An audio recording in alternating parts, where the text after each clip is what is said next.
చూడండి, మోషే మోషేతో దేవుడు మాట్లాడుతూ ఉన్నాడు. దేవుడు మోషేని ఎప్పుడు ఎన్నుకుండంటే, ఆ ఐగుప్తు దేశంలో మరి మోషే ఇజ్రాయేలు మొరలు దేవుడు విన్నాడంట.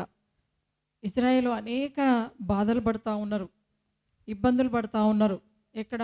మరి ఐగుప్తు దేశంలో ఆ భయంకరమైన ఆ బాధను, ఆ కష్టములను చూసి వాళ్ళ మొరలను దేవుడు విన్నాడంట. విని ఒక నాయకుడు వీళ్ళకు కావాలని చెప్పేసి ఎవరిని ఎన్నుకున్నాడంట? మోషేని దేవుడు ఎన్నుకున్నాడు కదా.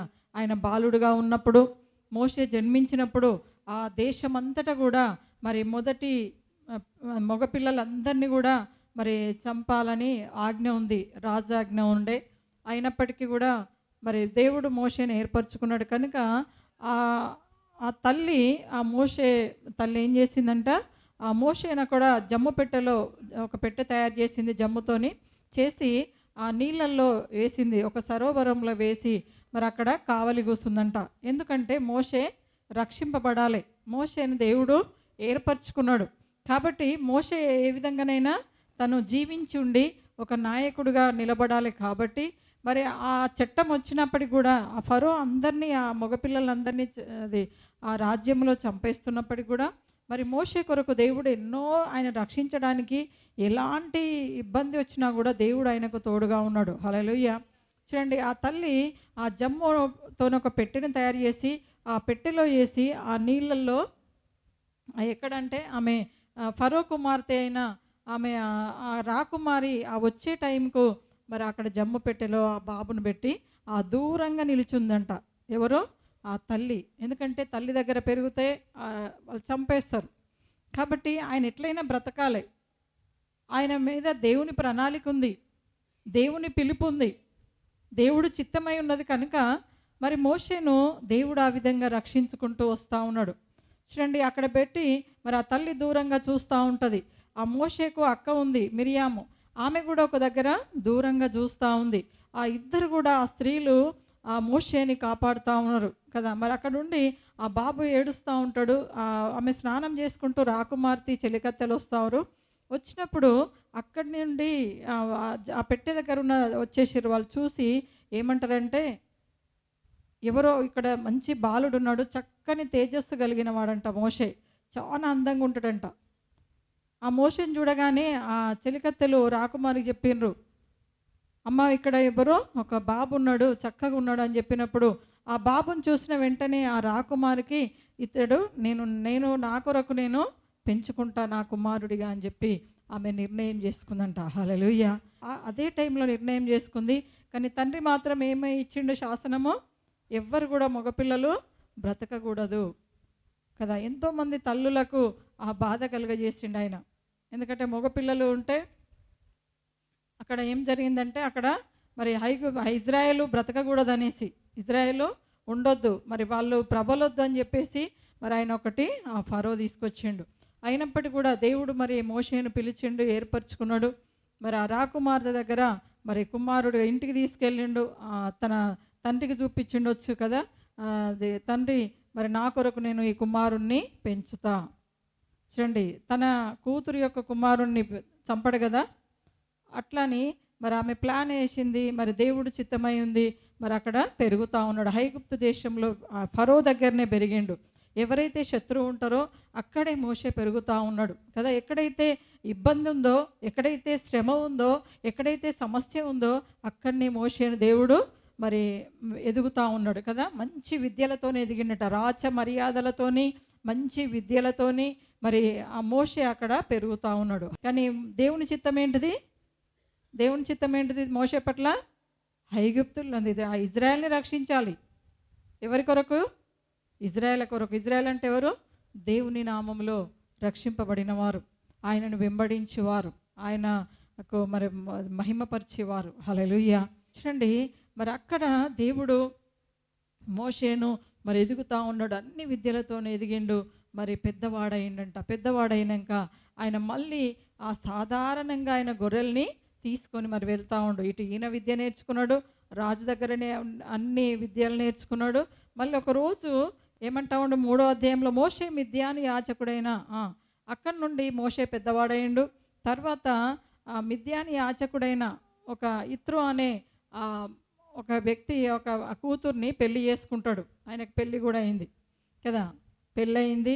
పెళ్ళయినంక మళ్ళీ ఆయన మళ్ళీ ఇక్కడ గొర్రెల్ని కాస్తూ ఉన్నాడు కదా! ఆయన రాజమర్యాదలలో ఉండు, అన్ని విద్యలు నేర్చుకున్నాడు, పెళ్లి చేసుకున్నాడు. ఆయనకిద్దరు కుమారులు కూడా అయిండ్రు కదా! మళ్ళీ ఆయనకొక తలంపొచ్చింది. నేను వచ్చిన ప్రణాళిక ఏంటిది?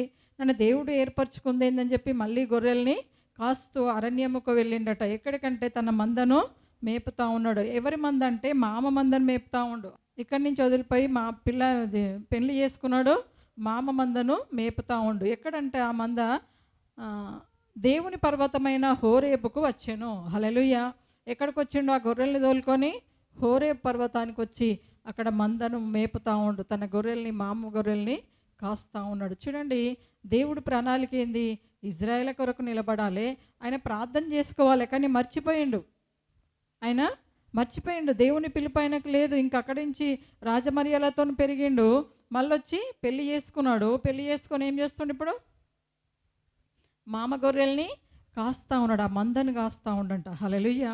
చూడండి, అప్పుడు దేవుడు మళ్ళీ ఆయన స్వరంతో మాట్లాడుతూ ఉన్నాడు. ఏమనంటే ఒక రెండవ వచనంలో ఏముందంటే, ఆ మందను అరణ్యమును అవతలకు తోలుకొని దేవుని పర్వతమైన హోరేబుకు వచ్చెను.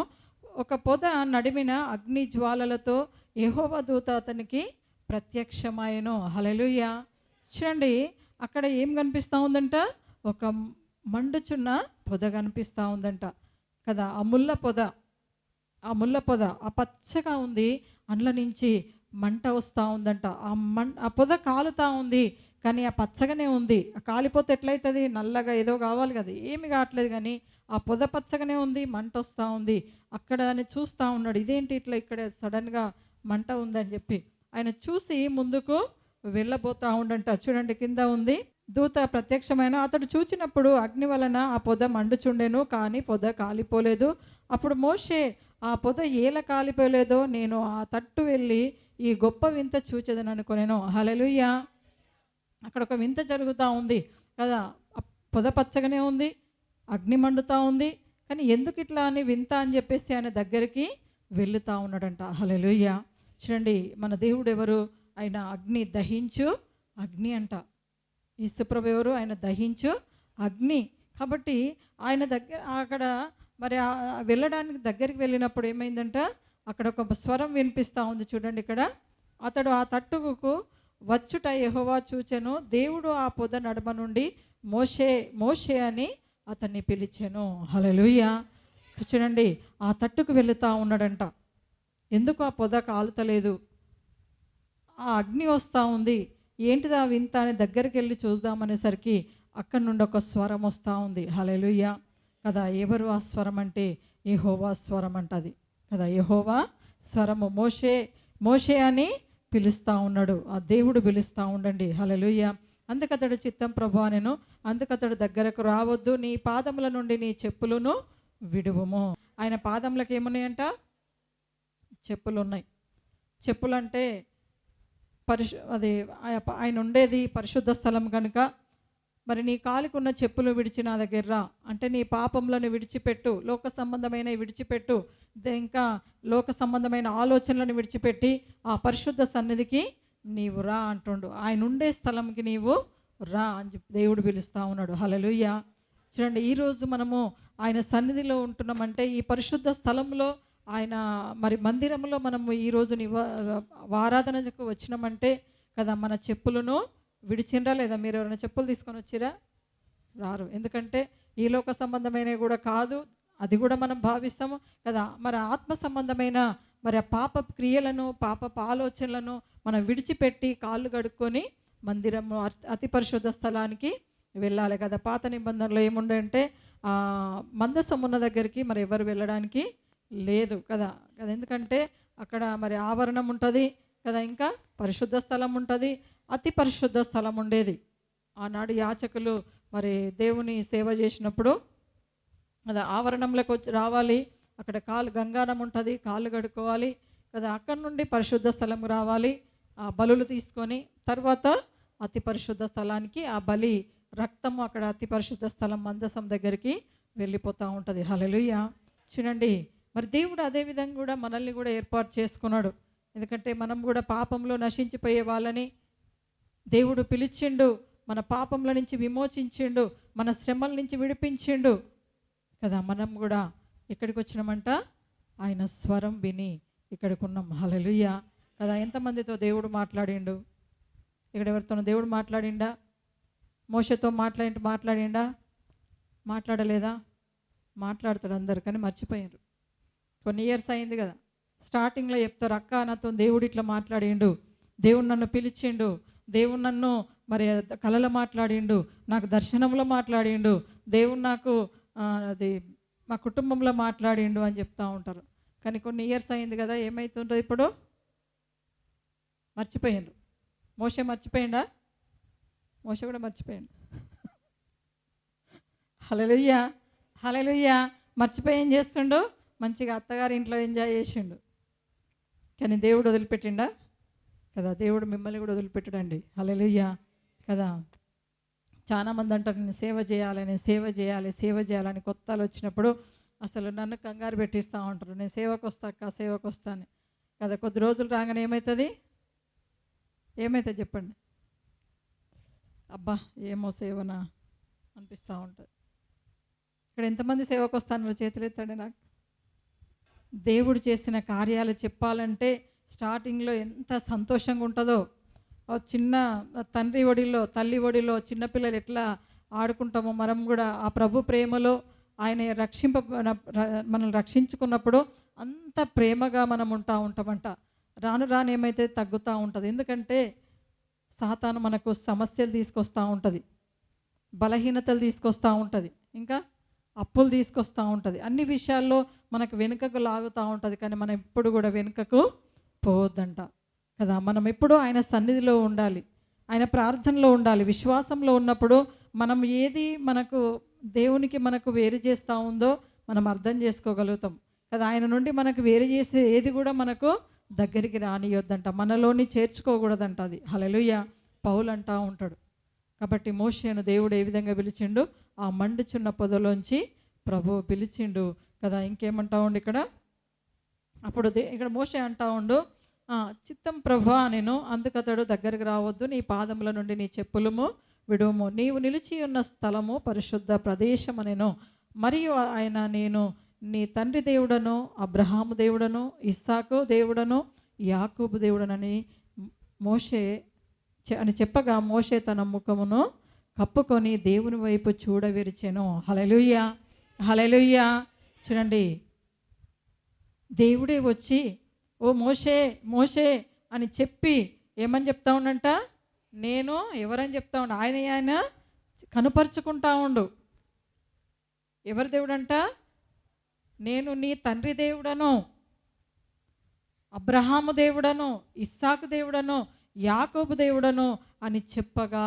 హల్లెలూయా. చూడండి, దేవుడే నేను ఫలానా అని చెప్తా ఉన్నాడు. నేను అబ్రహామును రక్షించిన వాడిని కదా, మరి ఇస్సాకును తోడైన వాడిని, యాకోబును దీవించిన వాడిని, నీ దేవుడను కాదా? హల్లెలూయా. నువ్వు మర్చిపోయినవా? దేవుడు ఈరోజు మీతో కూడా మాట్లాడుతూ ఉన్నాడు. మన దేవుడైన సృష్టికర్త మనకు ఎన్నోసార్లు ఆయన స్వరం మనకు వినాలనుకుంటాం, కానీ మనం వినగలుగుతున్నామా? స్వరం వింటున్నామా? దేవుని స్వరం వింటున్నామా? వింటలేం, కానీ వినాలి. దేవుని స్వరం వినాలంటే మనం ఆయన సన్నిధిలో సమయం పెట్టాలి కదా. మోషేకు దేవుడు ఎట్లయితే కనుపరుచుకుంటా ఉండో, దేవుని స్వరం వినగానే ఆయన స్వరం చూసి ఆయన ముఖము ఏమైందంట?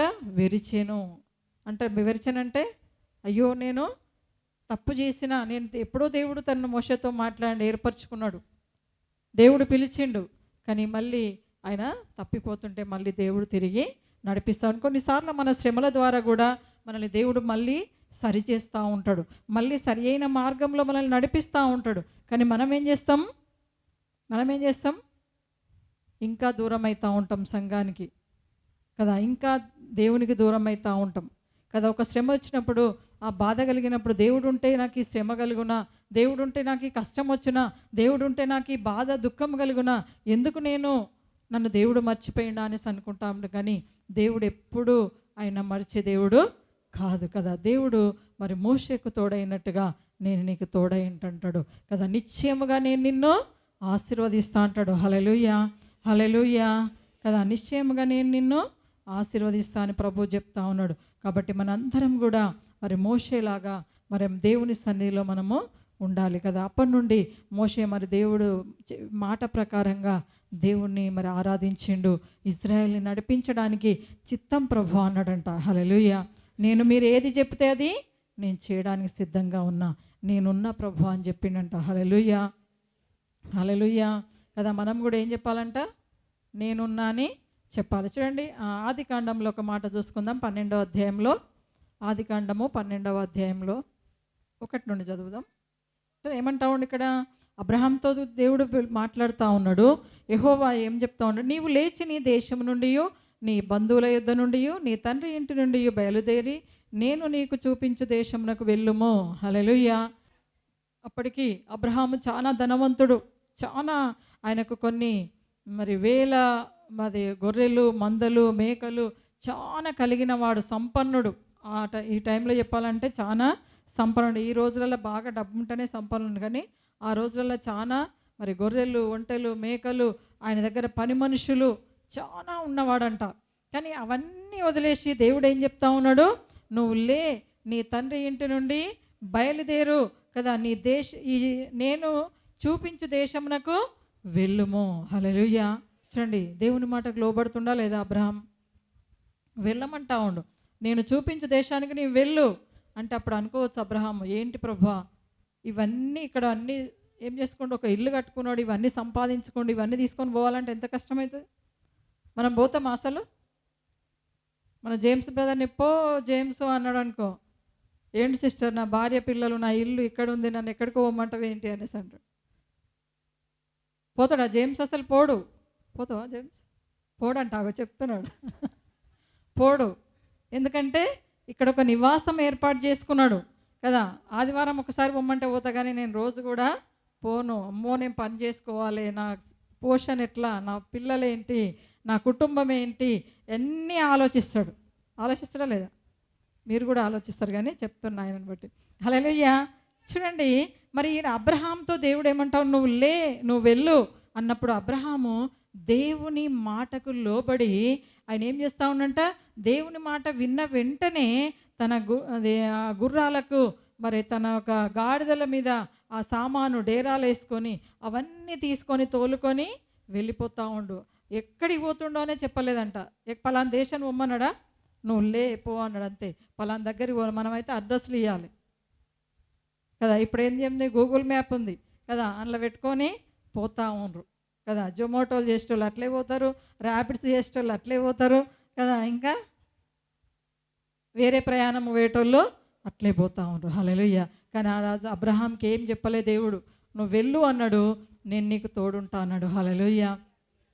వెళ్తూ ఉన్నాడు. దేవుడు ఎక్కడ చెప్తే అక్కడికి వెళ్ళినంట. నిన్ను ఆశీర్వదించే వారిని నేను ఆశీర్వదిస్తా అంటుండు. హల్లెలూయా. ఆయన మార్గ మధ్యంలో ఎక్కడికి వెళ్ళినా కూడా అక్కడ గుడారం వేసుకొని మరి అక్కడ నివాసం చేసి అక్కడి నుంచి మళ్ళీ ప్రయాణం అవుతూ ఉండు. ఆయన నడుస్తూ ఉన్నాడు. దేవుడు చెప్పే స్థలం వచ్చే వరకు, ఆయన మరి ఆగుమనే వరకు ఆయన ప్రయాణం ఆపలే కదా. హల్లెలూయా, హల్లెలూయా. ఇప్పుడంత నమ్మకస్తులు ఎవరైనా కనిపిస్తుండ్రా కదా. మరి రామనగర్లో శామన్ అయితే సేవకులు లేరని మొత్తుకుంటూ ఉంటారు. ఆంటెడితే ఆడ కూర్చుంటుంది 3 గంటలకు వచ్చి, అయ్యో సేవకులు లేరు, ఇంత పెద్ద చిట్టా పట్టుకొని కూర్చుంటుంది. మీటింగ్ల బుక్కు ఆ మీటింగ్లో 2-3 పేజీలు మీటింగ్సే ఉంటాయి, కానీ ఆడ మనుషులు ఉండరా కదా. ఒక్కొక్కరికి 2-3 5-6 మీటింగ్లు ఇచ్చి పంపిస్తూ ఉంది పాపం కదా. ఇంకా ఆ రోజు నుంచి ఈ రోజు వరకు కూడా దేవుడు పిలిచినప్పటి నుంచి ఆ కుటుంబము ఫుల్ టైం సేవలో ఉంటారు. ఆంటీ కూడా ఆమె చేత కాదు, పడుకోవచ్చు కదా, కానీ పడుకోదు, దేవుని సేవ కదా. చూడండి, హల్లెలూయా. వాళ్ళు ఎంత ఆసక్తిగా ఉంటారు, ఎంత ఆశగా ఉంటారు. మనం కూడా అట్లా ఉండాలి ఈ రోజులలో. ఆనాడు అబ్రహాం వెళ్ళిండు. అబ్రహాం అన్నప్పుడు లేచి తన భార్యను తీసుకొని వెంట పెట్టుకొని వెళ్తూ ఉన్నాడండి. హల్లెలూయా. మరి నీవు సిద్ధంగా ఉన్నవా దేవుని సేవ చేయడానికి, ప్రార్థన చేయడానికి? సరే, సేవ లేకున్నా మీటింగ్ బయటికి రాలేకపోయినా ఏం చేయాలి? ప్రార్థన చేయాలి ఆయన సన్నిధిని మనము సంతోషించాలి, ఆయన సన్నిధిలో మనం గడపాలి కదా. లే అన్నప్పుడు మనం 3 గంటల నుంచి లేపుతూ ఉంటాడు దేవుడు. కానీ అందరూ ఏం చేస్తారు, జరాగు దేవాన్ని మళ్ళీ తర్వాత లేస్తాడు. హల్లెలూయా. 4 గంటలకు లేపుతాడు కదా. చూడండి, ఒక సర్వేలో గొప్ప గొప్ప దైవ సేవకులు, ప్రవక్తలు బైబిల్లో కూడా వేకువజామున లేచి ప్రార్థన చేసినట్టుగా ఉంది. ఎన్ని గంటలకు లేచి? వేకువజామున లేచి ప్రార్థన చేసేను అని ఉంది. హల్లెలూయా కదా. మనం ఏ జామున చేస్తున్నాం ఒక్కసారి మీరు గుర్తుపెట్టుకోండి. వేకువజామున ఎంతమంది చేస్తారో గుర్తుపెట్టుకోండి, చేతులు లేపండి. ఒక చెయ్యి లేస్తుంది, రెండో చెయ్యి లేచింది. జేమ్స్ ఏడా లేచినాక చేస్తావా? హల్లెలూయా కదా. ఆయన ఎప్పుడు లేస్తే అప్పుడు చేస్తాడంట, ఒప్పుకున్నాడు పాపం కదా. కానీ మిగతా వాళ్ళు ఎవరు లేరు 3 గంటలకు చేసేటోళ్ళు, 4 గంటలకు చేసేటోళ్ళు లేరు. 4 గంటలకు ఎవరైనా చేస్తుర్రా? 5 గంటలకు లేస్తుండ్రా? 5 చేతులు లేచినట్టున్నాయి. 6 గంటలకు లేచేటోళ్ళు 6 చేతులు లేచినట్టున్నాయి. 7 గంటలకు లేచిన వాళ్ళు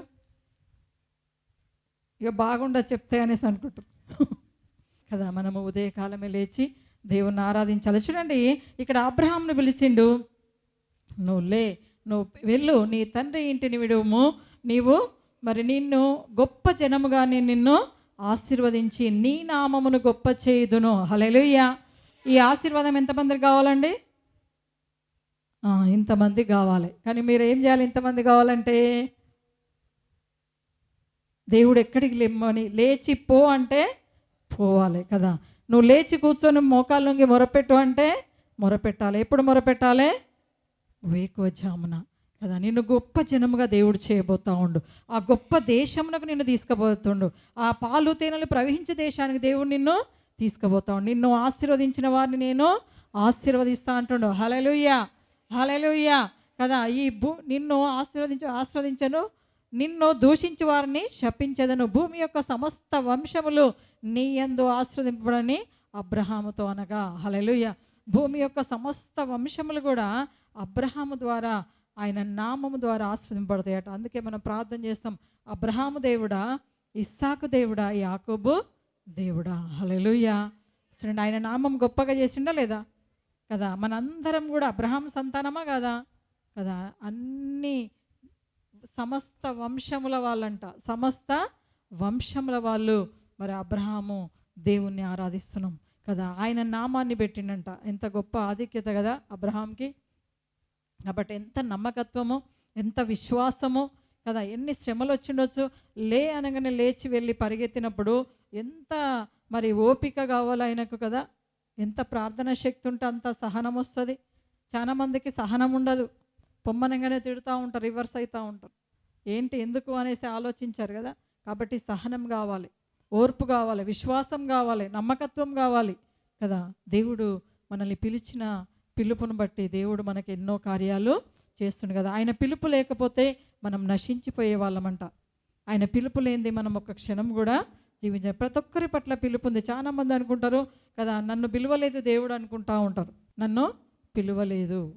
కానీ దేవుడు ప్రతి ఒక్కరిని దేవుడు సేవ కొరకే పిలిచిండు అసలు కదా. మనం ఈ లోకంలో ఎన్ని ఆస్తులు సంపాదించుకున్నా ఇక్కడ విడిచిపెట్టేది వెళ్ళేసిందే. కానీ దేవుడి సేవ చేస్తే ఆ నిత్యరాజ్యంలో మనము సంపాదించుకున్న వారిమైతాం. కేవలం దేవుని సేవ చేయాలి, ఆయన పిలుపు కొరకు మనము ఉండాలంట. చూడండి, అబ్రహాంను పిలిచిండు, అబ్రహాం కూడా దేవునికి లోబడిండు కదా. దేవుడు ఆశీర్వదించిండు. అబ్రహాం ద్వారా కూడా సమస్త వంశములు నీ ద్వారా ఆశీర్వదించిండు. మోషేను పిలిచిండు, ఇజ్రాయేల్ అందరినీ కూడా ఆయన ద్వారా రక్షణలోకి వచ్చారు కదా. ఇజ్రాయేల్ అందరికీ కూడా దేవుడు తన మోషే నోటికి నోరై ఉండి మరి దేవుడు ఎంతగానో మరి ఇజ్రాయేల్ను రక్షించడానికి మోషేను వాడుకున్నాడు. మరి మోషే నమ్మకంగా దేవుని సేవ చేయగలిగిండు. హల్లెలూయా, హల్లెలూయా. మరి ఇంకొక మాట చూసుకుందాం. సమూయేలు గ్రంథంలో 1 సమూయేలు 3వ అధ్యాయము 4వ వచనంలో ఏమంటా ఉండి ఇక్కడ చూడండి. మొదట మనకు మోషేను పిలిచిండు, తర్వాత అబ్రహామును పిలిచిండు, ఇప్పుడు ఎవరిని పిలుస్తూ ఉండు దేవుడు? సమూయేలుని పిలుస్తూ ఉండు. హల్లెలూయా. చూడండి, సమూయేలుని ఏం పిలుస్తాడు? 4వ వచనంలో ఆ మందిరంలో ఏలి పాస్టర్ ఉన్నాడు, ఆయన దైవ సేవకుడు. ఏలి దగ్గర మరి అంతకు ముందు అయితే హన్నా దేవునికి మొరపెట్టిందంట కదా. హన్నాకు సంతానం లేదు కదా, గర్భఫలం లేదు. కదా. మరి ఆమె దేవుని మందిరంలో కూర్చొని మరి ఏడుస్తూ ఉంది, దేవునిలో లీనమవుతా ఉంది, మత్తురాలవుతా ఉంది కదా. దేవుని దగ్గర ఆరాధిస్తూ ఉంది. ఎక్కడ ఆరాధిస్తూ ఉందంట? ఇంట్లో కదా ఆమె ఆరాధించింది, దేవుని మందిరంలో ఆరాధిస్తూ ఉంది. కాబట్టి ఆరాధించినప్పుడు మరి ఆమె మత్తురాలై ఉంది అనుకుంటా ఉన్నారు అందరు కదా. కానీ ఆమె కాదు, దేవునిలో మరి ఆరాధన చేస్తూ ఉంది. ఆయన నిత్యుడగు తండ్రిని మహిమపరుస్తూ ఉందంట. చూడండి, అప్పటి వరకు ఎన్నో నిందలు, ఎన్నో అవమానములు, సంతానం లేదు కదా. మరి దేవుడు మరి ఆమె ఆమె మొరను విన్నాడు, ఆ నిందలన్నీ చూసిండు. దేవుడు ఆమె నిందను తీసివేయడానికి మరి దేవుడు హన్నాతో దేవుడు మాట్లాడిండు. మరి కుమారుణ్ణి ఇస్తాను ఏలితో చెప్పిండు, అది ఆ ప్రవక్తతో చెప్పిండు, యాజకుడితో. మరి అదే విధంగా మీదటికి అదే సంవత్సరంకి కుమారుని దేవుడు ఇచ్చిండు, సమూయేలుని. హల్లెలూయా కదా. సమూయేలుని ఇచ్చినాక ఆ దేవుడి చిత్తం ఉంది కనుక సమూయేలుతో మరి పెద్దవాడయ్యిండు. పుట్టగానే కొద్ది సంవత్సరములకు మందిరానికి ఇచ్చింది. ఆమె ఏం చేసిందంట? కుమారుణ్ణి ఇస్తే నేను నీకు ఇస్తా, సమర్పిస్తా అని చెప్పింది. మరి కుమారుణ్ణి సమూయేలుని మందిరానికి తీసుకొచ్చి మరి ఏలి దగ్గర వదిలిపెట్టేసిందండి. హల్లెలూయా కదా. ఏలి దగ్గర పెరుగుతూ ఉన్నాడు. ఆ మందిరం పనులన్నీ చూసుకుంటూ మరి సేవ చేసుకుంటూ మరి ఉంటా ఉన్నాడు. ఎవరు? సమూయేలు. చూడండి, ఆ నమ్మకంగా ఉన్నాడు సమూయేలు కదా. మరి ఆ టైంలో దేవుడు సమూయేలుతో కూడా మాట్లాడుతూ ఉన్నాడు. చూడండి ఏమని మాట్లాడుతూ ఉన్నాడు? 4వ వచనంలో, యెహోవా సమూయేలును పిలిచెను, అతడు చిత్తమండి నేను ఉన్నానని చెప్పాను. ఏలి దగ్గరికి పోయి నీవు నన్ను పిలిచితి కదా అని నేను వచ్చితున్నాను. హల్లెలూయా. చూడండి, సమూయేలును మళ్ళీ పిలుస్తూ ఉండు దేవుడు. పిలిచినప్పుడు అక్కడ ఉన్న ఏలి పిలిచిండు, దైవజనుడు పిలిచిండు అనుకుంటాడు. దైవజనుని దగ్గరికి వెళ్ళి సమూయేలు నన్ను పిలిచిండ్రా అని అడిగినప్పుడు నేను పిలవలేదు అని చెప్తాడు. మళ్ళీ ఒకసారి పిలుస్తాడు, సమూయేలు అని పిలుస్తాడు. మళ్ళీ కూడా సేమ్ అదే సమాధానం చెప్తాడు. మళ్ళీ మూడోసారి అప్పుడు అనుకుంటాడు, ఈ బాలుని ఎవరో పిలుస్తూ ఉన్నారు సమూయేలుని, దేవుడు కదా ఉన్నది ఇద్దరము, మూడో వ్యక్తి ఎవరు ఉంటారో దేవుడు అయి ఉంటాడు అని చెప్పేసి అప్పుడు మళ్ళీ సమూయేలుని పిలిచి, సమూయేలు మరి మరొకసారి నీకు సమూయేలు అని స్వరం వినిపించినప్పుడు చిత్తం ప్రభు అని చెప్పేసి అడుగు, ప్రభువే నిన్నని పిలుస్తూ ఉన్నాడు అని చెప్పినప్పుడు మరి అదేవిధంగా మూడోసారి కూడా పిలిచిండు. పిలిచినప్పుడు మరి సమూయేలు చిత్తం అని చెప్పినప్పుడు అప్పుడు అంటాడు తెలుసా, నేను నిన్ను. చూడండి, దేవుడు ఏమంటా ఉండు, సమూయేలుని ఎందుకు ఏర్పాటు చేసుకుంటా? యెహోవా ఇశ్రాయేల్లో ఒక కార్యము చేస్తా అని చెప్తా ఉండు. హల్లెలూయా. ఏం చేస్తా అంటుండు? ఒక కార్యము. దేవుడు ఒక కార్యం ఇజ్రాయెల్లో చేయబోతా ఉండు. అందు నిమిత్తమై దేవుడు మరి సమూయేలుని పిలిచిండంట కదా. తర్వాత సమూయేలు ఏం చేసిండు? దావీదును అభిషేకించిండు కదా. దావీదు కూడా మరి ఎన్నో వాళ్ళ 7 అన్నల తర్వాత చిన్నోడు దావీదు, ఆయన కూడా గొర్రెల కాపరి అరణ్యంలో ఉన్నప్పుడు మరి అందరిని చూసి ఇతను కాదని చెప్పిండు. మరి వెంటనే వచ్చి దావీదు వచ్చేదాకా ఉన్నాడు. దావీదును అభిషేకించిండు. దావీదును కూడా దేవుడు ఏర్పరచుకున్నాడు. హల్లెలూయా. చూడండి, వీళ్ళందరూ కూడా ఎంతో నమ్మకంగా దేవుడి స్వరాలు విన్నారు కదా. దేవుడి యొక్క నమ్మకంగా జీవించిండ్రు, దేవుని అభిషేకంలో ఉండ్రు, దేవుడు జీవితాల్లో గొప్ప కార్యాలు జరిగించిండు. కాబట్టి మరి మీ పట్ల దేవుని ప్రణాళిక ఉందా లేదా? హల్లెలూయా.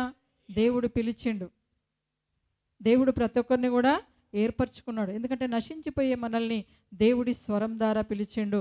అందుకే మనకు అబ్రహాము, ఇస్సాకు, యాకోబుల దేవుడు మన దేవుడై ఉండి నిత్యం మనల్ని నడిపిస్తూ ఉండంట.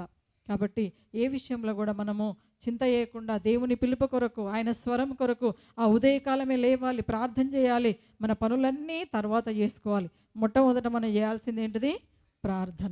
ప్రార్థన విజ్ఞాపనతోని హన్నా మొరపెట్టుకుంది, కుమారుని సంపాదించుకుంది ఆ ప్రభు నామములో. హల్లెలూయా కదా. మరి మోషే మొరపెట్టిండు, ఆ ఇజ్రాయెల్ అందరికీ నాయకుడుగా ఉండి దేవుడు మోషేతో మాట్లాడితే మోషే వచ్చి ఇజ్రాయెల్తో మాట్లాడేది. ఇటు ప్రజలకు దేవునికి మధ్యవర్తిగా మోషే నిలబడిండు. చూడండి, అబ్రహాము కూడా దేవుని స్వరం విన్నాడు.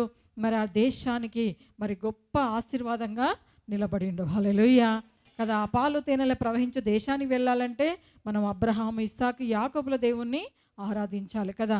ఈరోజు మనము ఆ పరమకానాన్ని వెళ్ళాలంటే మనము కూడా దేవుని స్వరాన్ని వినాలంట. హల్లెలూయా. మీ కుటుంబాన్ని మీరు నడిపించాలి. ఆనాడు మోసే ఇజ్రాయెల్ని నడిపించిండు. మీరు మీ కుటుంబాన్ని నడిపించుకోవాలంటే, మీరు మీ దేశాన్ని నడిపించాలంటే, మీ యొక్క ప్రాంతాన్ని నడిపించాలంటే మీరు దేవుని స్వరం వినాలి. హల్లెలూయా. దేవుడు మీ ప్రాంతంలో మిమ్మల్ని ఏర్పరచుకున్నాడు. దేవుడు మీ కుటుంబంలో మిమ్మల్ని ఏర్పరచుకున్నాడు. దేవుడు మీ యొక్క మరి అది ఆ స్థలంలో మీ 2 స్థలంలో దేవుడు పిలిచిండు. మిమ్మల్ని దేవుడు ఏర్పరచుకున్నాడు. హల్లెలూయా! ఎందుకంటే నశించకుండా దేవుడు పిలిచిండు. కాబట్టి ఆయన పిలుపును మీరు వినండి. ఆయన స్వరాన్ని మీరు వినండి. దేవుడు మీ జీవితంలో మేలు చేయబోతా ఉండు. చాలామంది ఆయన స్వరాన్ని వినకుండా ఇంకా లోక సంబంధమైన ఆలోచనలు కలిగి ఉండరేమో, లోక సంబంధమైన క్రియలు కలుగుతుంటుండ్రేమో కదా. దేవునికి దూరంగా ఉంటుండ్రా. ఆయన సన్నిధికి సమీపంగా లేకుండా మరి దేవుణ్ణి అడగండి. దేవా, నీవు నాకు తోడైనండి. ఈరోజు దేవుణ్ణి ప్రతి ఒక్కరు కూడా మరి వాగ్దానం చేసుకుందాం. ఒకసారి కళ్ళు మూసుకొని మీ పిలుపును దేవుణ్ణి అడుగుదాం. మీ పిలుపు ఏ విధంగా ఉందా, మీరే రక్షణ ఏ విధంగా దొరికిందా, ఆ సువార్త ఏ విధంగా మీరు మరి విన్నరా, దేవుణ్ణి అడుగుదాం. దేవుడు మరి ప్రతి ఒక్కరిని మరొకసారి జ్ఞాపకం చేసుకుందాం. దేవా, మీరు పిలిచిన దేవుడు యేసు ప్రభా, నమ్మదగిన దేవుడు. అబ్రహామును పిలిచినారు ప్రభా. మీరు ఎంతగానో నేను నిశ్చయముగా నిన్ను ఆశీర్వదిస్తా అని వాగ్దానం ఇచ్చిన దేవుడు. దేవా, ఆ వాగ్దానం మాకు దయచేయండి ప్రభా. తండ్రి, మమ్మల్ని కూడా నశించిపోకుండా ఆ పాప బంధకములలో, ఆ పాప ఊబిలో, ఆ రోగములతో, ఆ చీకటి శక్తులతో, మంత్రశక్తులలో మేము నశించిపోకుండా నా ప్రభా మమ్మల్ని పిలిచిన దేవుడు యేసయ్యా. తండ్రి, మీకు స్తోత్రం ప్రభా. ఈ దినము నుంచి నా తండ్రి మేము ఒక నిబంధన చేసుకొని ఉంటున్నాం ప్రభా. మోషేకు నా తండ్రి ఆ మామ మందను మేచినప్పుడు నా ప్రభా మరి మీరు స్వరముతో మాట్లాడిన దేవుడు, ఆ మండుచున్న పొదలోంచి మాట్లాడిన దేవుడు ప్రభా. యేసయ్యా, మాతో మీరు మాట్లాడండి యేసు ప్రభా. మమ్మల్ని నడిపించండి ప్రభా. నశించిపోతున్న ఆ జనముల దగ్గరికి మమ్మల్ని నడిపించండి. ఆ ప్రాంతాల దగ్గరికి మీరు నడిపించండి ప్రభా. నా తండ్రి, మీరు తోడైండండి యేసు ప్రభా. ప్రతి ఒక్కరూ మనం జ్ఞాపకం చేసుకుందాం. ఏ పరిస్థితిలో ఉన్నప్పుడు ప్రభు మిమ్మల్ని దర్శించిండు, ఏ పరిస్థితిలో ఉన్నప్పుడు ప్రభు మీతో మాట్లాడిండు, ఏ వాక్కు ద్వారా మీకు సమాధానం దొరికింది. తండ్రి, మీ సన్నిధిలో ఉంటున్నాం ప్రభా. మరొకసారి మమ్మల్ని జ్ఞాపకం చేసుకోండి. ఆనాడు సమూయేలుని ఏర్పరచుకున్న దేవుడు, అన్న ప్రార్థన విని నా తండ్రి సమూయేలుని ఇచ్చి నా ప్రభా ప్రవక్తగా నిలబెట్టుకున్న దేవుడు ప్రభా. నా తండ్రి, మేము మందిరంలో సమూయేలులాగా పరిచర్య చేసేవాళ్ళు కావాలి ప్రభా. అలాంటి అభిషేకం మాకు కావాలి యేసయ్యా. అనేక సేవకులను అభిషేకించే కృపను దయచేయండి. మందిరంలో, కుటుంబంలో నమ్మకంగా మేము జీవించాలి. మా పనిలో మేము నమ్మకంగా ఉండాలి ప్రభా. సేవలో నమ్మకంగా ఉండాలి యేసు ప్రభా. తండ్రి, మీకు స్తోత్రములు తండ్రి. పరిశుద్ధాత్మదేవ, మీకు స్తోత్రం. Thank you God. జీసస్, మీరు ఇచ్చిన ఆధిక్యతను బట్టి మీ నామమును నేను గొప్ప చేస్తాను వాక్యంలో ఉంది నా ప్రభా. నా తండ్రి, మేము ఎక్కడికి వెళ్ళినా మీ నామముతో మేము వెళుతున్నాం ప్రభా. ఈ లోకంలో నా తండ్రి నశించిపోయే లోకంలో ఉంటున్నాం. కటిక చీకట్లో మేము వెళ్తున్నాం యేసు ప్రభా. నీ వెలుగును మాతో ప్రకాశింపచేయండి ప్రభా. మీ నామములో మేము వెళ్తున్నాం ప్రభా. ఆ చీకటి తీసివేయండి ప్రభా. ఆ చీకటి తీసివేయండి ప్రభా. ఆ గొప్ప వాగ్దానములు మాకు దయచేయండి. మోషేకు తోడైన దేవా, మీకు స్తోత్రములు. నిశ్చయగా నీకు తోడై ఉంటాను సెలవిచ్చిన దేవుడు, మాకు తోడైండండి యేసు ప్రభా. ఈ ఒంటరితనంలో మాకు తోడైండండి యేసు ప్రభా. నా తండ్రి, ఎడారిలో ఉన్నట్టు మా జీవితాలు ఉంటే తోడైండండి ప్రభా. ఆ దుఃఖముతో ఉన్నప్పటికీ తోడైండండి యేసు ప్రభా. కలవరములు తీసివేయండి ప్రభా. సమాధానము దయచేయండి యేసయ్యా. మీరు సమాధానం ఇచ్చే దేవుడు ప్రభా. సమాధానాన్ని కర్త అయిన దేవుడు యేసు ప్రభా. తండ్రి, మీకు స్తోత్రం, స్తోత్రం, స్తోత్రం. హల్లెలూయా. చూడండి, దేవుడు మరి అబ్రహామును ఏర్పరచుకొని పిలిచిండు. మోషేకు దేవుడు తోడయండి మరి ఏర్పరచుకొని ఆయన స్వరం ద్వారా దేవుడు ఇశ్రాయేలుని నడిపించడానికి మోషేను ఏర్పాటు చేసుకున్నాడు. మరియు సమూయేలుని కూడా దేవుడు ఇశ్రాయేలు కొరకు ప్రవక్తలను ఏర్పరచడానికి, అభిషేకించడానికి సమూయేలుని ఏర్పరచండి. దావీదు విషయంలో, దావీదు కీర్తనలో 41వ అధ్యాయంలో ఒక మాట ఉంది. 13వ వచనంలో ఏమన్నది? నీ సన్నిధిని నిత్యము నన్ను నిల్వబెట్టుదువు. ఇశ్రాయేలు దేవుడైన యెహోవా శాశ్వత కాలము నుండి శాశ్వత కాలం వరకు స్తుతింపబడునుగాక. ఆమేన్, ఆమేన్ అంటాడు. హల్లెలూయా. దావీదు చెప్తా ఉన్నాడు ఏమనంటే, నీ సన్నిధిలో నిత్యము నన్ను నిల్వబెట్టుదువు కదా. మనం చెప్పగలుగుతున్నామా కదా? ఆయన సన్నిధిలో మనం నిత్యం నిలవబడాలంట. సన్నిధిలో అంటే ప్రార్థనలో కదా.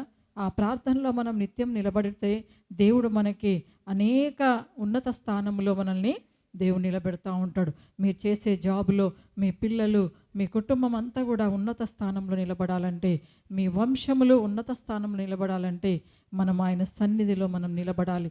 ఆయన సన్నిధిలో మనం నిలబడకపోతే మనకు రావాల్సిన ఆశీర్వాదములు అపవాది దొంగిలిస్తూ ఉంటుంది. మన రావాల్సిన దీవెనలో అపవాది దొంగిలిస్తూ ఉంటాడు. కాబట్టి ముఖ్యంగా మొట్టమొదట ఆయన సన్నిధిలో మనం నిలబడాలంట. హల్లెలూయా. ఆయన సన్నిధిలో మనం విజ్ఞాపన చేయాలి. ఆయన శాశ్వత కాలం ఉండే దేవుడు, శాశ్వత కాలము ఆయన స్తుతింపబడే దేవుడు అంట. హల్లెలూయా కదా. కొద్ది కాలం కాదు, కొద్ది రోజులు కాదు, కానీ ఎప్పటి వరకు అంట ఆయన శాశ్వత కాలం. మనం జీవించున్నంత వరకు, మనము మరణము తర్వాత నిత్య రాజ్యంలో వెళ్ళినా కూడా ఆయన నామము స్తుతింపబడును గాక. హల్లెలూయా, హల్లెలూయా. ఎందుకంటే ఆయన శాశ్వత ప్రేమలో మనం ఉన్నాం కదా. మన ఆధిక్యత మనకు తెలియట్లేదు, కానీ ఏ ప్రేమలో ఉన్నామంట మనము?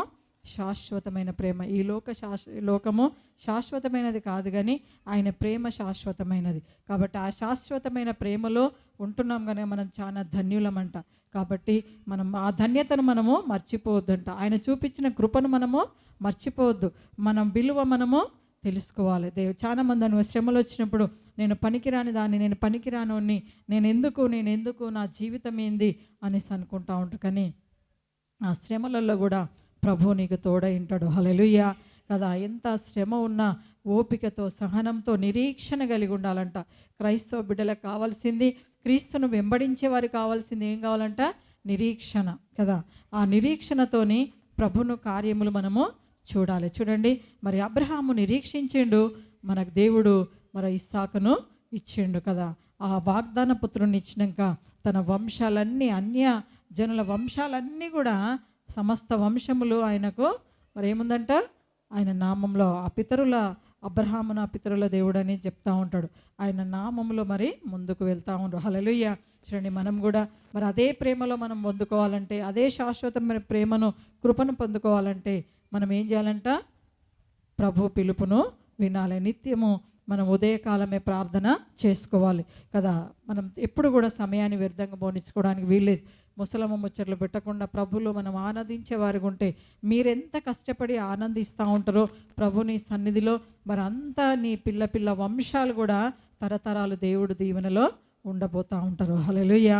అబ్రహాము నిరీక్షించిండు, ఒక మంచి వాగ్దానం పొందిండు. హల్లెలూయా కదా. మరి మోషే కూడా మరి దేవుడు చెప్పిన మాటకు లోబడిండు. మోషే నా ఇల్లంతటిలో నమ్మదగిన వాడు అంటాడు దేవుడు. మంచి పేరు ఇచ్చిండు దేవుడు కదా. దేవుని సన్నిధిలో పొందకుండా లేదా కదా. దేవుడు ఇచ్చిన ఆ స్వరం విని మరి ఆ నమ్మకత్వాన్ని మోషే కాపాడుకున్నాడు కదా. మీరు కాపాడుకుంటున్నారా? ఆ నమ్మకత్వం మనకు ఉండాలి, ఆ నిరీక్షణ మనకు ఉండాలి, ఆ విశ్వాసం మనకు ఉండాలి. అబ్రహాంకున్న విశ్వాసం మనకు ఉండాలి. నువ్వు లేపు అనగానే మనం వెళ్ళేవారిగా మనం ఉంటున్నామా? ఒకసారి మన జీవితంలో పరీక్షించుకొని ప్రభుని అడుగుదాం. ప్రతి ఒక్కరం కూడా ప్రతి ఉదయకాల సమయం లేచి దేవుని ఆరాధించినప్పుడు మీ కుటుంబాలు, మీ సంతానము, మీ ప్రాంతాలు, మీ దేశములు దీవించబడతాయంట. హల్లెలూయా, హల్లెలూయా. ఆ ఉదయకాల ప్రార్థన చేసుకోండి. దేవుడు మిమ్మల్ని తప్పక దీవించి ఆస్వాదించునుగాక. ఆ శాశ్వత కాలము నుండి శాశ్వత కాలం వరకు స్తుతింపబడునుగాక. ఆమేన్, ఆమేన్. దేవుడు మాటలు దీవించునుగాక.